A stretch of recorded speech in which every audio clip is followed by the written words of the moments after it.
अटक तो जिस टाइम तुसी घरों निकले हो उस टाइम ना हक सच उत्ते दसियो, ठीक है, की जहन बढ़ा के घरों निकलना। अस्सलाम वालेकुम। वालेकुम सलाम। वीर कितों आए हो? अटक तो है जी। अटक तो एक लेला किन के आए हो? एक लेला किन के आए जी। कितने पैसे ने? इसमें 50,000 रुपये जी। 50,000 रुपये। वैसे जो असल कुर्बानी होती है वो दुम्बे की होती है, ठीक है।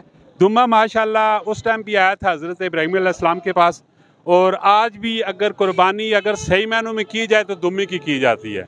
ये एक अलग बात है कि इस दुम्बे का ये भाई साहब 50,000 रुपया मांग रहे हैं। फाइनल कितने का देंगे?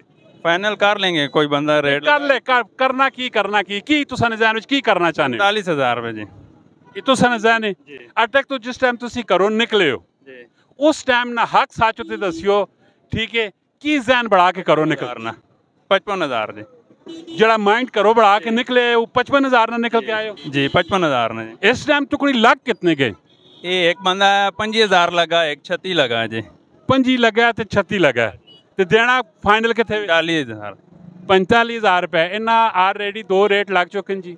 एक 45,000 लगा है, एक 36,000 लगा है। नहीं जी, 25,000 लगा, एक 36,000। अच्छा, एक 25,000 लगा है, एक 36,000 रुपये लगा है। लेकिन इन्होंने जड़ा माइंड है तुसी फाइनली 45 तो तले नहीं देने? नहीं, 45 तले नहीं देने। फाइनल 45 तो तले नहीं देने।